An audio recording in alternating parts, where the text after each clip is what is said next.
তো আরে আমার চেহারায় কি কোনো এক্সট্রা গ্লো দেখা যাচ্ছে? ঝলক মারতেছি পুরা কাহিনী কি খুললা কও। কাহিনী হচ্ছে আজকে বিকালে আমি আর নাবি বিয়ে করবো। তো বিয়ের আগে নাকি মেয়েদের চেহারা এক্সট্রা গ্লো দেখা যায়, কিন্তু সেটা লাভ ম্যারেজের ক্ষেত্রে, পালানো বিয়েতে থাকেন। ঠান্ডা নেন। হ্যাঁ ঠিক আছে। ধরে মনে তো আরে না রে, কি কস অরিজিনালের বাপ বানায় গেছে না তুই?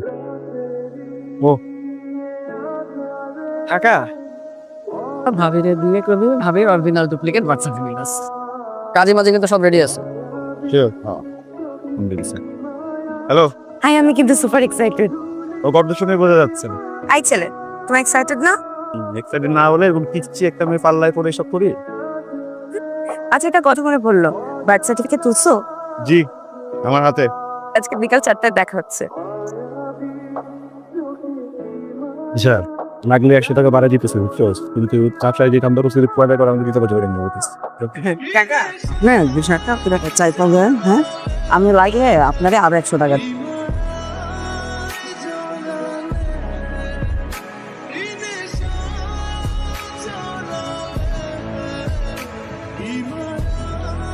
খারাপ দাদা, বড় হইয়া তুই একটা মায়ের বিয়ে করলি, এমন একটা মায়ের বিয়ে করলি যার বয়স 18 বছরের নিচে। ওই মাইয়ার বাপের মারা গেছে থানায় কেস করতে। যদি থানায় কেস করে, আমার তো সরকারি চাকরি, আমার চাকরি থাকবো, তুই বিয়ে করছিস মানে আমি বুঝে নি বাবু।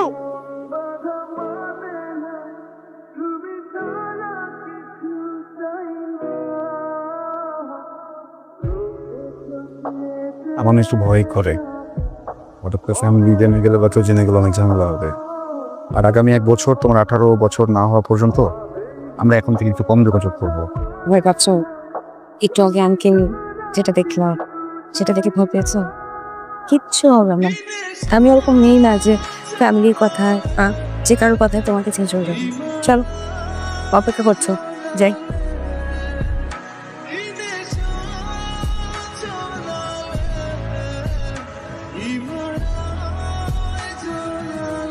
কিরে, অ্যাপ্লাই করেছিস?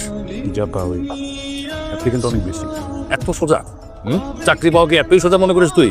এই শহরে 10 লক্ষ লোক বেকার আছে। তোর আপা আমি বছর 3 পরে রিটায়ার করবে, এর মধ্যে একটা কিছু করে বুঝাইতে না পারলে আমাদের চলবে? একটা কথা বলবো। আর কিছু বলবি তো? ওই আমি, ওই, তুমি, সে, কি বলা সেটা বলতে হতো না। 500 টাকা লাগতো। টাকা লাগবে? টাকা টাকা টাকা কাঠবিড়ালি পেয়ারা তুমি খাও। মামা আমার কোনো কাঠবিড়ালি রাখো কেন? আমি কি ছোট? তুই তো এখন ছোটই আছিস। তোমার মতো বিয়ে দিলাম আর দুটো বাচ্চা পাবো, কি আছে নাকি? তেমন কিছু নাই। আরে বলে ফেল। শোন, বল, বাসায় কিন্তু আমারই ম্যানেজ করতে হবে, এটা মানিস তো? সেটা আমি মানি, কিন্তু রে শোনাই, তুই আর আমি তো একটা তো বল, বলে ফেল। সত্যি বলবো?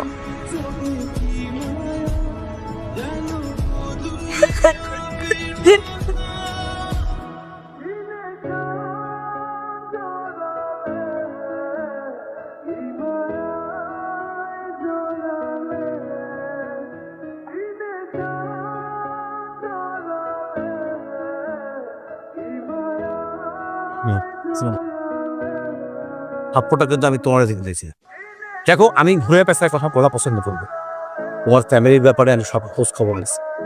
অনেক সৎ একজন মানুষ, আর এই সততার কারণ তার বাড়িও করতে পারে না। আর তুমি তো কিছু করো না, বাদেন না, হ্যাঁ? তার উপর আবার বিয়ে করছে একটা আন্ডারেজ একটা মাইয়ের। এখন যদি এই বিষয়টা এলাকার মধ্যে জানাজানি হয়, আমার অবস্থা থাকবে না। নিজে কিন্তু চুপ করে না। 1 বছর পর্যন্ত শুভ্রের সাথে কোনো রকম যোগাযোগের চিন্তা করবো না।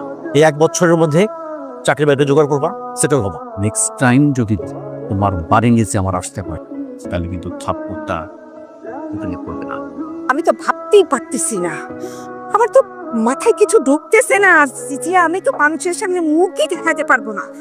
আমি তোকে এত ভালোবাসি, এত আদর যত্ন করি, ওর সাথে আমি যেন আর কোন রকম কোনো সম্পর্ক তো না দেখি।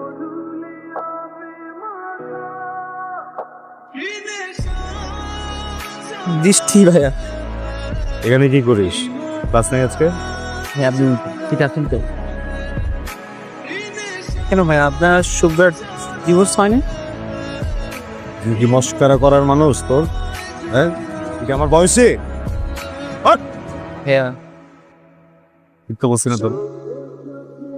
ভাইয়া ভাই সমস্যা নেই। ওরা একবার বলছি আমি এনতে যেতে। সুব্রার সাথে আমার ডিভোর্স। ডিভোর্স হয়নি ভাইয়া? মানে সুব্রা যে অন্য ছেলেকে বিয়ে করলো? আজ নাকি করো সব বাইরে তো দিন। ভাই আমি বলি প্লিজ শুনেন, সুব্রার মামা আর আমার মা বন্ধু হয়েছে, মেসেঞ্জারে আমার ফোন থেকে লগ ইন করে কি কি অডিও দিছে আমি আপনাকে শোনাচ্ছি। শুনছেন না? এই একটা শুনছেন না ভাইয়া? কেমনে হাসতেছে, ছবিটা দেখেন ভাইয়া।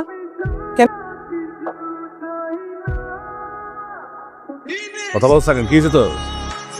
আর কিছু বল- জানো গন্ডগোল করবে সবসময়। আমার কি যেন হচ্ছে বুঝছেন, আমি বুঝতে পারতেছি না, আমার নিঃশ্বাস নিতে পারতেছি না, বড় কষ্ট হইতেছে। আমি কোনো কিছু ভাবতে চাইতেছি না আব্বা, কিন্তু হাজার রকমের ভাবনা আসতেছে মাথায়। আব্বা আমার একটু ব্যস্ত করে দেন না আব্বা, আপনি যেটা বলবেন আমি সেটা করবো আব্বা। বাবা তুই একটু ঘরে যা, ঘরে যা, একটু গোসল কর, তোর ভালো লাগবে দেখিস। ছেলের জন্য একটা মেয়ে দেখো, বিয়ের পরে সংসার শুরু করলে ওর সবকিছু ঠিক হয়ে যাবে। তোমার আমি এই সম্পর্ক শুরুটা সত্য দিয়ে করতে চাই।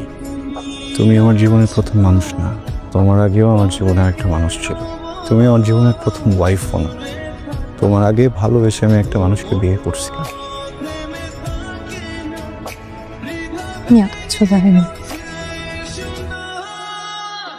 আসসালামু আলাইকুম স্যার।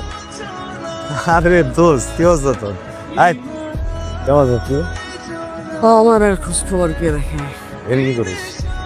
আইছিলাম এই দোকানে, কাম হয় নাই, দেখি বন্ধ। আপনার খবর কি? আপনি তো মহাব্যস্ত, বিয়া করলেন, একটা বছর পার হয়ে গেল, বন্ধুর কোনো খবর নাই। মন খারাপ করিস না রে, আমি মানে সংসার গোছাইতে গোছাইতে চাকরি টাকরি নিয়ে বেশি ব্যস্ত হয়ে পড়ছি। অফিসের কাজ, তারপরে যতটুকু সময় থাকে অতটুক সময় তো আবার রেস্টুরেন্টে গিয়ে গিয়ে নষ্ট। ভাই আমি 6 মাস আগে তোর বাবরি নিয়ে একবার রেস্টুরেন্টে গেছিলাম, মজা আর যাওয়া হয়নি। সেদিনও তো গেলি, দেখছি না আমি আস্তে করে হেলমেটটাও লাগা, না দেখার ভান করে সুন্দর করে সোজা আইটটা গেলি। আমি কিন্তু আয় দিছিলাম। ভুল দেখছিস তাহলে, অন্য কাউরে আমার সাথে গোলায় ফেলছিস।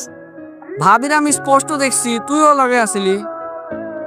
তাকে মনে হয় ফ্রেন্ড কাউরে নিয়ে গেছে আমার মতো, হয়তো চালান ভাই জন্য তুই মনে করছিস। কিন্তু বন্ধু বান্ধব বা আত্মীয় স্বজন হইলে কাপল জনে লাস্ট 6 মাসে প্রায় দেখছি। ভাই আমি একটু যাই, মানে ওই জিনিসপত্র না হলে রান্না হইব না, বুঝছো? মায়ের মধ্যে মনে হয় ঝামেলা আছে। ওই বেটা তুই যারে নিয়ে কথা কইতেছো সব নাই আমি আমার বউ।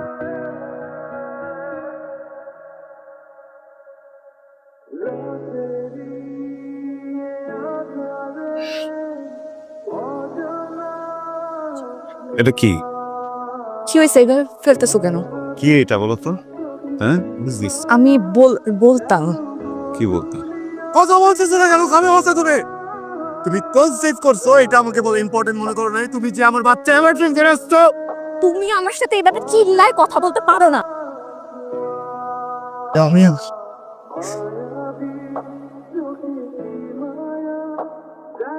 আমার এখানে আইনা বসা রাখছিস কেন? তুই ঠিক ছিলি, ওই মাইয়ার আসলে সমস্যা আছে। ও আর যাই হোক এতদিনেও আমার বউ হতে পারে নাই।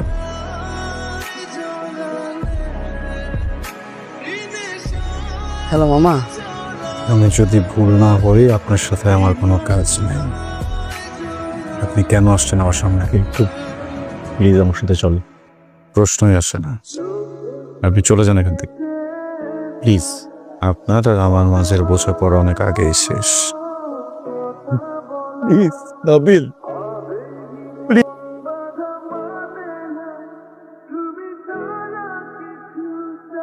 নাবিল আসবে, নাবিল এসে আমার বাইরেটা খুলে দিবে, তারপর আমরা খাবার। এইটা স্কুলের ডাকছে।